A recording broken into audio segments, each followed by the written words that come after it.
नमस्कार दोस्तों, मैं दीपक शर्मा अंग्रेश आपका स्वागत करता हूं द लीगल चैम्बर में। अब दोस्तों, आज हम बात करने वाले हैं चेक बाउंस कानून के बारे में। देखिए, अक्सर यह देखने को मिल जाता है कि किसी को किसी से कोई पैसा लेना है तो वहां पर चेक बाउंस जरूर किया जाता है, या फिर आजकल अगर कोर्ट केसेस की बात करें तो चेक बाउंस के केसेस काफी ज्यादा कोर्ट में पेंडिंग पड़े हैं।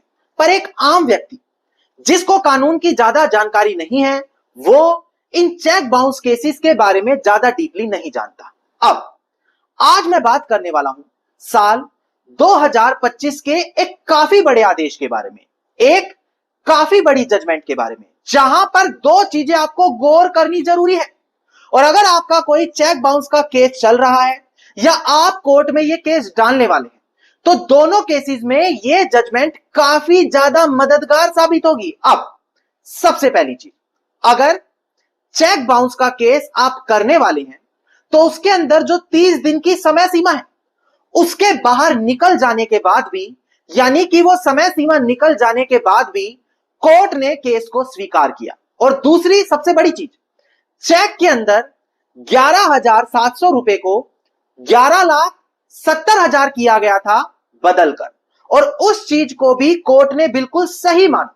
अब आज ये दोनों चीजें आपको इस रेलिवेंट जजमेंट में मैं क्लियर करूंगा, और चेक बाउंस से रिलेटेड काफी बड़ी ये जजमेंट होने वाली है। अब दोस्तों, अगर आप लोगों को हमारी ये वीडियोस अच्छी लगती हैं, अगर आप लोगों को हमारी तरफ से किए गए एफर्ट्स अच्छे लगते हैं, तो मेरा आप लोगों से अनुरोध है, इस वीडियो को लाइक जरूर करें, ज्यादा से ज्यादा शेयर जरूर करें और अपना वैल्यूएबल कमेंट सेक्शन में जरूर लिखें। तो चलिए दोस्तों, अब आज की इस वीडियो को हम ज्यादा लंबा ना करते हुए आज की इस वीडियो को स्टार्ट करते हैं।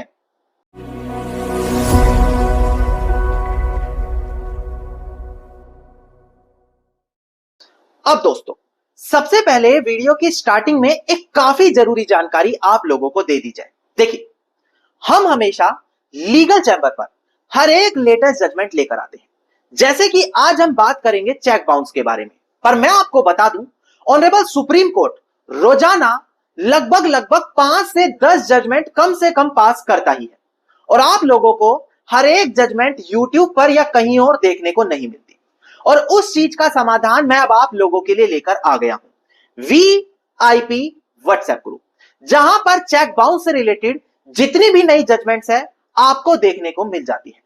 सबसे पहले हर एक जजमेंट को एक्सप्लेन किया जाता है, फिर उस जजमेंट की कॉपी आपको दी जाती है, चाहे आप कोई एडवोकेट है या एक कॉमन इंसान है। आप लोगों को पता होगा कि अगर लेटेस्ट जजमेंट आपको मिल गई तो आपका कोर्ट केस जीतने से कोई आपको नहीं रोक सकता। अब अगर आप भी इस वीआईपी व्हाट्सएप ग्रुप में जुड़ना चाहते हैं तो मात्र 999 रुपए आपको ज्वाइनिंग फीस देनी है।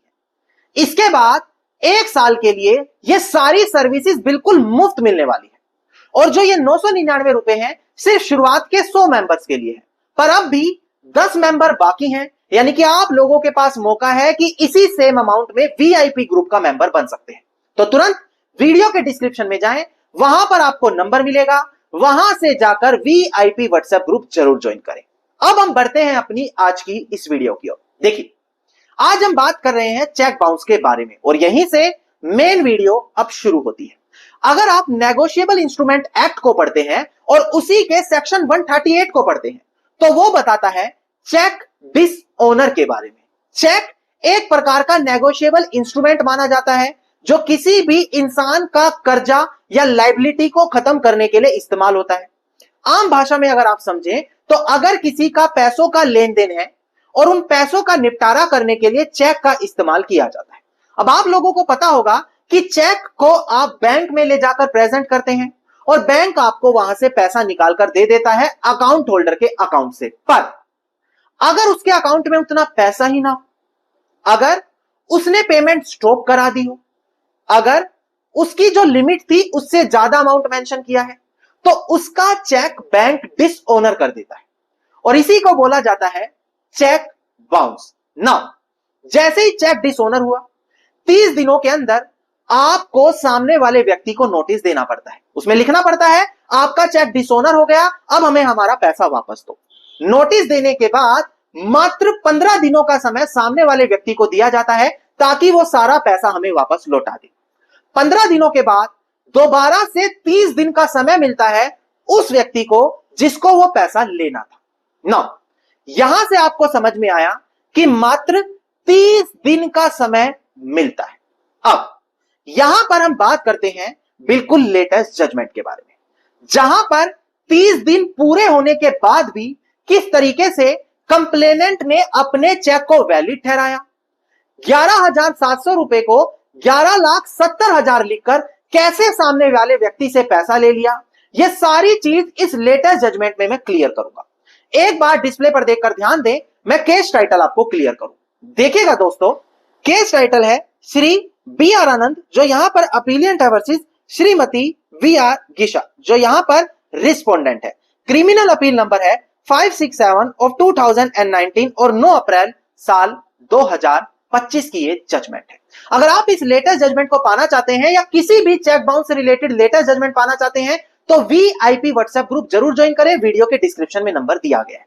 नाउ प्रेजेंट केस में क्या होता है दोस्तों, यहां पर जो एक्यूज्ड है, यानी कि जिसके ऊपर आरोप लगे हैं कि देखो इसने मेरा पैसा नहीं दिया, वो जब अपनी बहन की शादी करनी होती है और घर का निर्माण कराना होता है तो कंप्लेनेंट से 11,70,000 रुपए के आसपास उधारी लेता है और बदले में उसको एक चेक दे देता है और 2 साल का समय मांगता है। केस के फैक्ट्स बड़े ध्यान से समझिएगा, 2 साल का समय मांगता है।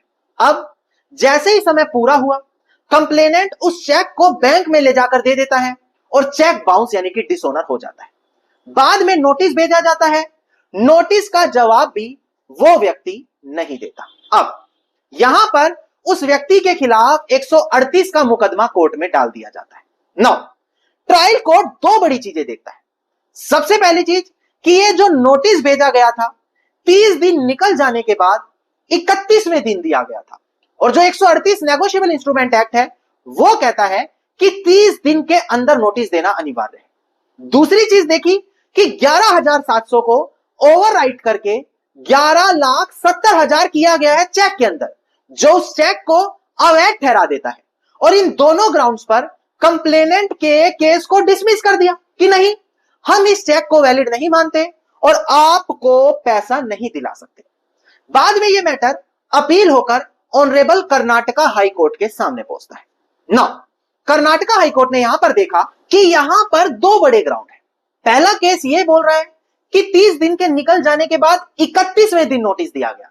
तो मैं आपको बता दूं, अगर आपने लिमिटेशन एक्ट 1963 पढ़ा है, उसके अंदर सेक्शन नंबर 12 सब क्लोज 1 यह कहता है कि जिस दिन कॉज ऑफ एक्शन अराइज हुआ है वो दिन नहीं गिना जाएगा लिमिटेशन टाइम काउंट करते समय। यानी कि जो 30 दिन का समय है उसमें वो दिन नहीं गिना जाएगा जिस दिन बैंक ने रिसिप्ट दिया, आपका चेक डिसऑनर हुआ, उसके अगले दिनों से 30 दिन गिने जाते हैं।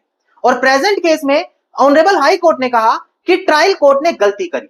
जिस दिन बैंक डिसऑनर हुआ, जिस दिन कॉज ऑफ एक्शन अराइज हुआ, उसी दिन को पहला दिन मानते हुए 30 दिन गिने, जबकि जिस दिन कॉज ऑफ एक्शन अराइज होता है उस दिन को नहीं गिना जाता। और यह बात हर व्यक्ति को पता होनी जरूरी है कि उस दिन के बाद से जो अगला दिन है उस दिन पहला दिन गिना जाएगा। दूसरी चीज यहां पर बोली गई कि जो भी चेक के अंदर 11,700 को काटकर 11,70,000 किया गया है, जो ये करेक्शन की गई है वहां पर खुद एक्यूज्ड ने साइन किए हुए हैं। मतलब एक्यूज्ड की नॉलेज में यह बात है तभी यह करेक्शन की गई है। इसके अलावा पूरे केस में एक्यूज्ड ने कहीं भी ये नहीं खुद से बोला कि ये करेक्शन मेरी नॉलेज में नहीं है, या फिर मैंने 11,700 लिखा था इसको 11,70,000 किया गया। ऐसा कोई भी क्लेम यहां पर खुद कंप्लेनेंट ने नहीं किया, खुद एक्यूज ने नहीं कहा। तो ऐसे केस में यह माना जाएगा कि एक्यूज के नॉलेज में यह करेक्शन थी और वहां पर अगर उसके साइन है तो इसको वैलिड माना जाएगा। इसके अलावा अगर आप नेगोशिएबल इंस्ट्रूमेंट एक्ट का सेक्शन 139 देखते हैं तो वो कहता है जो एक्यूज है यानी कि जिसको पैसा देना है, बर्डन ऑफ प्रूफ उसी के ऊपर माना जाता है। प्रिजम्पशन यही कहती है कि उसने अगर किसी को चेक दिया था मतलब कि उसको सच में पैसा देना था। कानून हमेशा यही मानेगा। और अगर वो इस चीज के विपरीत जाकर कुछ साबित करना चाहता है तो बर्डन ऑफ प्रूफ उसके ऊपर आता है, उसी को साबित करना पड़ता है। और यहां पर एक्यूज्ड उस चीज को साबित नहीं कर पाया। इसी चीज के चलते ऑनरेबल हाई कोर्ट ने 11,70,000 कंप्लेनेंट को और 30,000 यहां पर स्टेट को अवार्ड करने के लिए ऑर्डर पास किया और टोटल एक्यूज्ड को 12 लाख रुपए वहां पर देने पड़ गए। नौ, यहां पर दो बड़ी चीज आज की जजमेंट में मैंने आपको क्लियर करी। लेटेस्ट जजमेंट है, काफी बड़ी जजमेंट है। अगर आप वीआईपी व्हाट्सएप ग्रुप के मेंबर हैं तो आप जानते हैं ऑलरेडी ये जजमेंट वहां पर आपको मिल चुकी होगी। और अगर आप अभी तक मेंबर नहीं बने तो तुरंत वीडियो के डिस्क्रिप्शन में जाएं, वहां पर नंबर मिलेगा, वीआईपी व्हाट्सएप ग्रुप जरूर ज्वाइन करें। धन्यवाद दोस्तों। उम्मीद करता हूं वीडियो में मिली जानकारी आप लोगों के लिए बेहद ज्यादा लाभदायक साबित होगी। वीडियो में मिली जानकारी आपको अच्छी लगी तो वीडियो को लाइक, शेयर और कमेंट जरूर कीजिएगा। वीडियो से जुड़ा अगर आपका कोई क्वेश्चन है तो मुझे आप कमेंट सेक्शन में लिख सकते हैं। इसके अलावा अगर आप लोग इसी प्रकार की महत्वपूर्ण जानकारी रोजाना पाना चाहते हैं तो चैनल को तुरंत सब्सक्राइब करके नोटिफिकेशन बेल आइकन आप जरूर दबा दें।